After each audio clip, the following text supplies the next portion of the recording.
So today we're going to look at the division rules or properties of exponents. Last week we took a look at the multiplication rules, and today we're looking at division. It's essentially kind of what you think. When we were using the multiplication rules last week, when we multiplied with the same base, we added exponents. Well, today, if you take a look at that first property, when we're dividing two powers that have the same base, we keep the base the same and we subtract the exponents. Right? And then the second property we have today is the power of a quotient, meaning when you have, and you can see it in the two examples there, the exponent on a fraction, you essentially distribute it to the numerator, or everything in the numerator, everything in the denominator, and then you simplify as much as possible.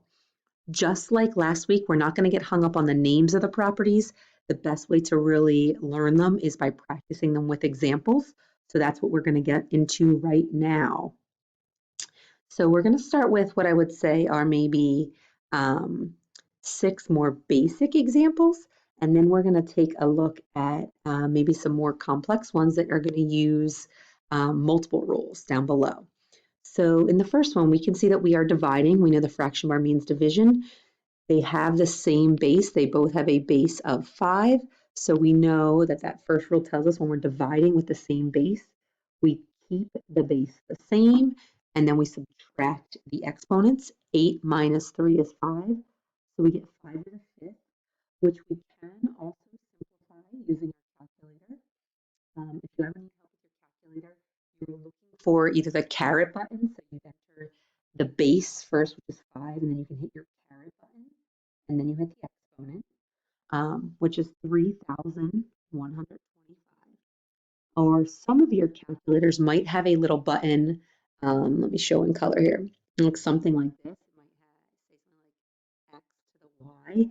And in that case, you'd hit your base, then that button, and then the exponent, and you should get that same answer. So this will be a great time to test that on your calculator to make sure you know how to use that. All right, but that's how you would put it in your calculator to evaluate.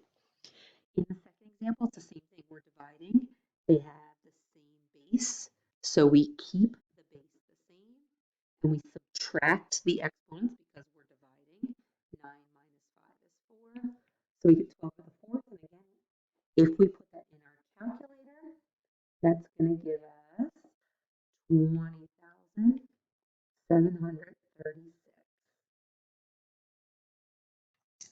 In the next one, this is an example of that second rule, which says that we have an exponent on a fraction. So what I'm really going to do is distribute it to everything in the numerator. So it'll just become a to the 6th over, in the denominator, 2 to the 6th.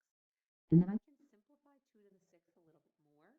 2 to the 6th we know is just 2 times 2 times 2, 6 times, which is also 64. So my answer would just be a to the 6th over 64. I can't simplify anymore. We have a variable in the numerator and just a number in the denominator. Right? In number 4, now we're getting a little bit trickier because we have like 2 different variables in the numerator and denominator. It's always focusing on the powers that have the same base. So I can start with the x's. Right? I have x to the 6th in the numerator, I have x to the 3rd in the denominator. I know that when I'm dividing with the same base, I keep that base, so I keep the x, and then I subtract the exponents. 6 minus 3 is 3, so I get x to the 3rd.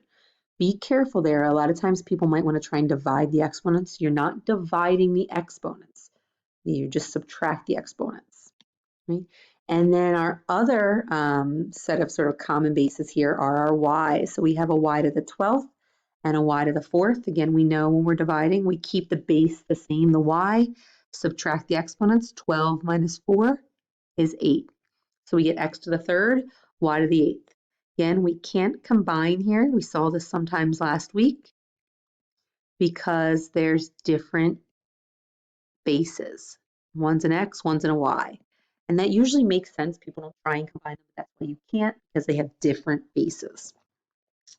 Number 5 now, let's start with the ends. So the easy part here is sort of the ends, the variables. Now again, they have the same base, so we keep the base the same.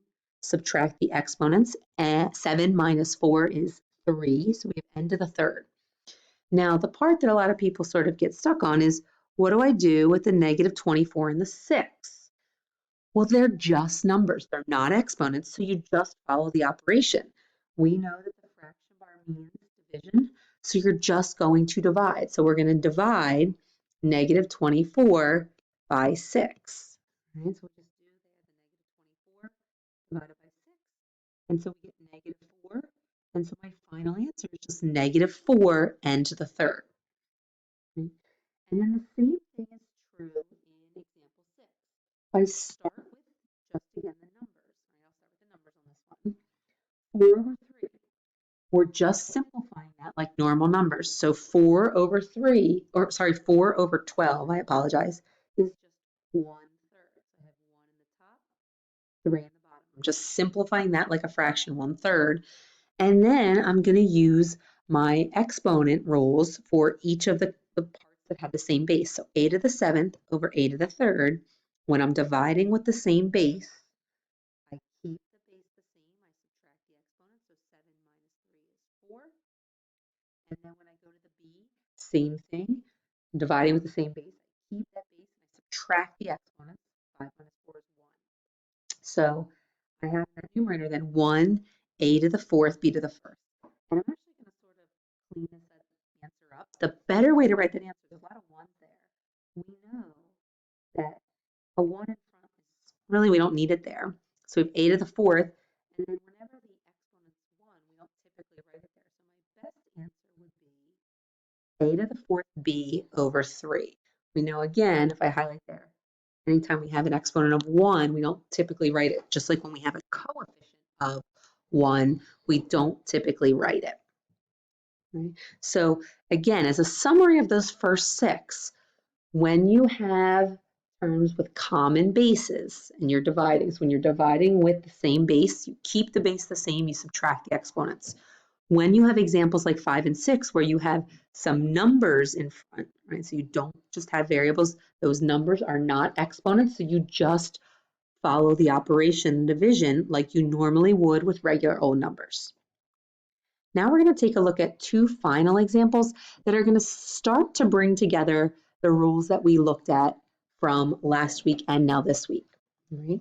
And for these, one of the things that I want to emphasize is that there's a lot of different ways to simplify these. I'm going to show maybe 1 or 2 ways for each of them, but keep in mind there are multiple ways here. So in number 1, you kind of have 2 options. If you use the rules that we've, or the properties we've talked about today, the first thing you could do is focus inside this set of parentheses. Because those 2 powers have the same base, you can say to yourself, I can keep the base the same and subtract the exponents. 9 minus 4 is 5. And then I still have this whole thing to the 5th power.